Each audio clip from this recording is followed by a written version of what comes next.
नमस्कार दोस्तों, आप देख रहे हैं न्यूज नशा और मैं हूं आपके साथ अनु जैन रोहतगी। हाल ही में सुप्रीम कोर्ट के एक अहम फैसले के बाद अब इंडियन आर्मी में भी महिला ऑफिसर्स को परमानेंट कमीशन के तहत रखा जा सकेगा। आपको बता दें कि महिला ऑफिसर्स लंबे समय से कई ब्रांचेस में परमानेंट कमीशन की मांग कर रही थी। अगर हम आपको बताएं कि परमानेंट कमीशन क्या है, इसका मतलब है कि जो भी इंडियन आर्मी ज्वाइन करता है वो रिटायरमेंट तक इंडियन आर्मी में सेवा दे सकता है। इंडियन आर्मी में दो तरह से एडमिशन किए जाते हैं, जो होते हैं नियुक्ति होती है permanent commission, short service commission. और अभी तक महिलाओं को बहुत सी ब्रांचेस थी जिसमें शॉर्ट सर्विस कमीशन के तहत नियुक्ति होती थी, लेकिन अब काफी ब्रांचेस में सुप्रीम कोर्ट के ऑर्डर के बाद महिलाओं को परमानेंट कमीशन दिया जाएगा। इनमें इंजीनियरिंग हो गई है, एयर डिफेंस हो गए हैं, टफ पोस्टिंग है, किसी भी बटालियन को लीड कर सकेंगी, किसी कंपनी की जो है हेड बन सकेंगी महिलाएं। बहुत ही जो है डिसीजन जो है बहुत ही अहम माना जा रहा है, क्योंकि इसको लेकर महिला ऑफिसर्स बहुत लंबे समय से संघर्ष कर रही थी और लगता था कि आर्मी में कहीं ना कहीं बायस पना है, क्योंकि महिलाओं को परमानेंट कमीशन नहीं दिया जाता था। कहीं ऐसी फील्ड थी, टफ फील्ड थी, जेंडर इक्वालिटी पर भी क्वेश्चंस उठते थे। लेकिन इस आदेश के बाद इंडियन आर्मी में जेंडर इक्वालिटी पे जो क्वेश्चंस उठते थे उस पर रोकथाम लग गई है, स्टॉप लग गया है।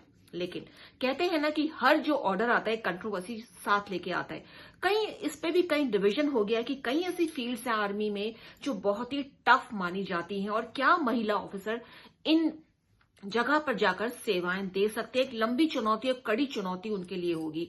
तो एक होमवर्क जो तैयार करना चाहिए था, क्या वो होमवर्क तैयार कर लिया गया है इसको लागू करने के लिए जब परमानेंट कमीशन दिया जाएगा इन ब्रांचेस में।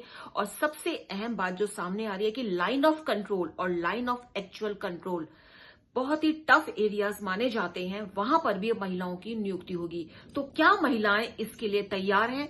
क्या आर्मी बाकायदा उनको इस ढंग से प्रशिक्षित करेगी, पूरी तरह से प्लानिंग करेगी और उसके बाद उनकी नियुक्ति होगी? और इसी पर चर्चा कर रही है आज हमारे साथ former major general PK Sahgal sir हैं और हमारे साथ former major general SP Sinha sir हैं। दोनों का बहुत बहुत स्वागत है न्यूज नशा में। पीके सहगल सर, आपसे जानना चाहेंगे, लंबे समय से इंतजार था महिला ऑफिसर्स को, क्योंकि शॉर्ट सर्विस कमीशन के तहत उनकी नियुक्ति होती थी और वो चाह कर भी उन एरियाज में काम नहीं, रफ टफ एरियाज में काम नहीं कर पाती थी, और उनको कुछ कहते हैं ना कि उनको वंचित किया जाता था कि केपेबल होते हुए भी जो है वॉर, जो लड़ाई के मैदान है वहां नहीं जा सकती थी, जहां टफ कंडीशंस होती है वहां उनकी पोस्टिंग नहीं होती थी। लेकिन अब होनी शुरू हो जाएगी। कितना बड़ा डिसीजन और कितना सक्सेसफुल रहेगा ये डिसीजन? समय की मांग को देखते हुए एक बहुत ही अहम फैसला लिया गया है कि अभी से महिला ऑफिसर्स भी लाइन ऑफ कंट्रोल पर तैनात होंगी। हिंदुस्तान में के इतिहास में अनेकों उदाहरण हैं जहां विमेन ने आउटस्टैंडिंग लीडरशिप दर्शाई है, both in peace and war. और मुझे पक्का यकीन है कि हमारी जो विमेन है वो उतना ही बढ़िया काम करेंगी जितना मैन फोक ने किया है। उनकी कुछ डिफिकल्टीज हैं जो विमेन रिलेटेड है, लेकिन उन डिफिकल्टीज के बावजूद वो यकीनन बहुत ही उच्च दर्जे की लीडरशिप दर्शाएंगी, जिसके कारण moral and motivation of troops भी बढ़ेगा, उनका डिसिप्लिन भी बढ़ेगा। और मुझे पक्का यकीन है आने वाले समय में हम जो है will be proud of our women in every possible way. तो जैसा कि पीके सहगल सर का कहना है, मानना है कि समय की मांग थी और उसको देखते हुए हिंदुस्तान ने इस मांग को पूरा किया है। और ये देखा गया जो रिकॉर्ड्स है, जो पीस हो चाहे वॉर हो, महिला ऑफिसर्स ने कदम से कदम मिलाकर काम किया है आर्मी में अपने पुरुष सहयोगियों के साथ। डिफिकल्टीज आएंगी आने वाले समय में, लेकिन चुनौती है, उसका सामना करना पड़ेगा। सवाल अब ये भी उठता है कि क्या ये फैसला कुछ जल्दबाजी में लिया गया है? जेंडर इक्वलिटी को की जो बात उछल रही थी लंबे समय से, उसको देखते हुए जो फैसला है ये क्या जल्दी लिया गया है? क्योंकि लाइन ऑफ कंट्रोल और लाइन ऑफ एक्चुअल कंट्रोल या वॉर एरियाज में महिलाओं की नियुक्ति एक बहुत बड़ा चैलेंज है। बहुत रफ टफ कंडीशंस वहां पे होती हैं और कई तरह की जो प्रॉब्लम्स हैं जो बीइंग फीमेल होने के कारण फेस करनी पड़ती हैं। क्या उसके लिए पूरी तरह से प्रशिक्षित किया गया है या जल्दबाजी में ये फैसला किया गया है? हम former major general SP Sinha sir के पास जाएंगे। सर, आपको क्या लगता है जो ये फैसला लिया गया है कित हद तक कारगर होगा? और जो चुनौती है, बहुत बड़ी चुनौती है, हमारी महिलाएं जो ऑफिसर्स हैं इस चुनौती में पूरी तरह से खरी उतरेंगी आने वाले समय में? ये सरकार के द्वारा फैसला लिया जा रहा है कि जो हमारी बहनें बेटियां ऑफिसर के रूप में सेना में आ रही हैं उनको परमानेंट कमीशन दिया जाए। ये सोच बहुत अच्छी है, लेकिन कुछ बिंदुओं पे जो मैं टिप्पणी करना चाहता हूँ वो बहुत महत्वपूर्ण है। हमारे महिलाएं, बेटी बहनों को जो ऐसी सेना में विंग है जिसमें डिप्लॉय करना कोई बुरी बात नहीं है, अच्छी बात है। यदि हम मेडिकल कोर की बात करें, यदि डेंटल कोर की बात करें, यदि जैग ब्रांच की बात करें, पोस्टल सर्विसेज की बात करें, जो सर्विस प्रोवाइडर ब्रांचेस हैं उसमें यदि इनको डिप्लॉय किया जाए, इनकी सेवा ली जाए तो उसमें कोई कष्ट नहीं है। लेकिन यदि इनको फाइटिंग आर्म्स जिसमें infantry, artillery, armoured, engineers, signals हैं, उसमें यदि इनकी हम सेवा लेते हैं और इनको लाइन ऑफ कंट्रोल पर डिप्लॉय करते हैं तो हमको चिंतन करना पड़ेगा कि क्या ये सही होगा। मेरी अपनी सोच है कि हमारी बहन बेटियां देश की आबरू हैं, देश की इज्जत है। यदि 1% भी उनको इज्जत, उनके सम्मान पे कॉम्प्रोमाइज़ होने का चांसेस बनता है तो ये सही नहीं है। हम सब जानते हैं कि पाकिस्तान ने कैप्टन सौरभ कालिया के साथ क्या किया। यदि हमारी कोई बहन बेटियां पाकिस्तान के द्वारा यदि LSO पे डिप्लॉयड है, वो कैप्चर हो जाती हैं, तो पाकिस्तान क्या उनके साथ करेगा, इसकी कल्पना कर सकते हैं। दुर्दशा कर देगा। क्या स्थिति हमको माननीय है, एक्सेप्टेबल है, या हमारी बहन बेटियों की इज्जत इस तरह से बर्बाद हो?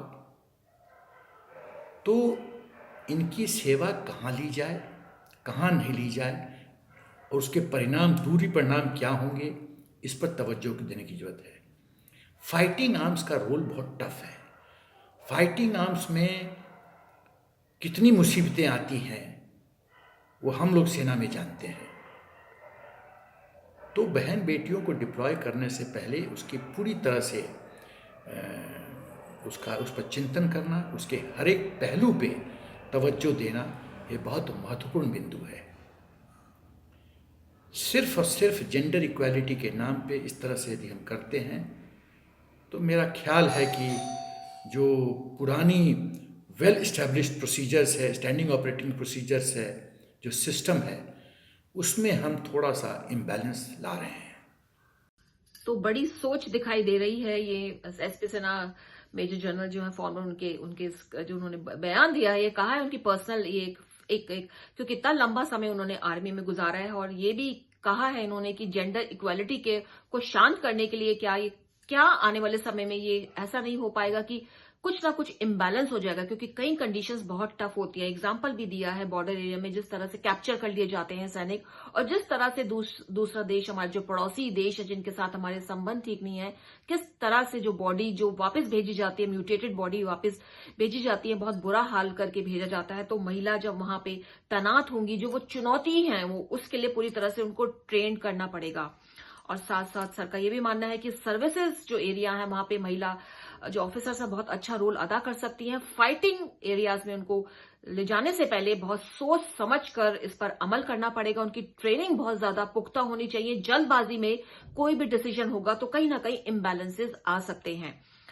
तो एक पर्सनल विचार व्यक्त किया है। और जिस तरह से कंडीशंस है, हमको पता ही है कि लाइन ऑफ बॉर्डर और लाइन ऑफ एक्चुअल कंट्रोल पे जो हमारी जो सेना है तैनात होती है, और कभी कभार ऐसे इंसिडेंट देखने को भी मिले हैं कि पड़ोसी देश में अगर वो कैप्चर हो जाते हैं, भूले भटके चले जाते हैं, तो किस तरह से उनके साथ बुरा व्यवहार होता है। तो अगर महिलाएं वहां होंगी और गलती से कैप्चर हो गई तो एक बड़ा मान सम्मान का भी इशू है। तो इस पर भी ध्यान देने की जरूरत है।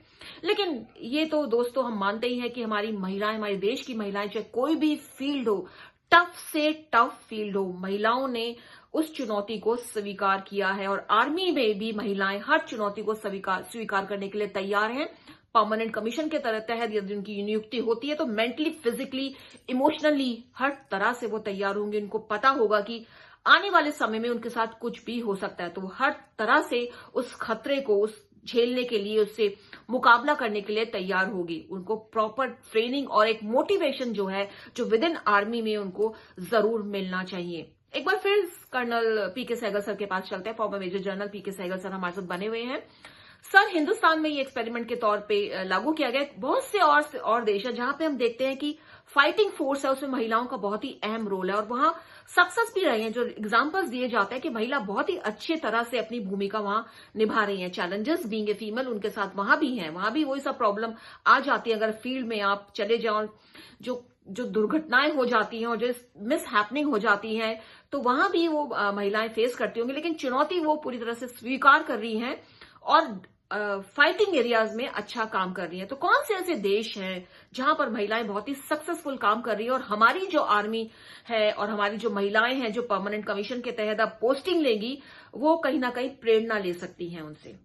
जहां तक विमेन का ताल्लुक है, दुनिया के अनेकों देशों में विमेन ने बहुत अच्छी प्रकार से लड़ाई में हिस्सा लिया है। जहां तक अफ्रीका का ताल्लुक है, उसके 6 देश हैं जिनकी सेना में विमेन काम करती हैं। उनमें से प्रमुख हैं Algeria, south Africa, Libya, Gambia, Tunisia. अगर आप एशिया और ओशिनिया को देखें तो इसमें 24 देश हैं जहां महिलाएं जो हैं बड़े पैमाने पर उनकी आर्म फोर्सेस में हैं। उसमें हिंदुस्तान और हिंदुस्तान के तमाम नेबर्स, अफगानिस्तान को छोड़ के सारे के सारे की महिला जो है उन फौज में है। साथ ही साथ अगर आप देखो तो यूएई, सऊदी अरेबिया जो मुस्लिम देश है, वहां भी महिला जो है उनकी आर्म फोर्सेस में आ रही हैं।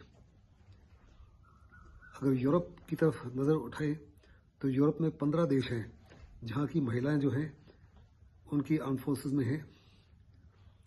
All Scandinavian countries, Russia, France, Germany, Britain, Italy etcetera.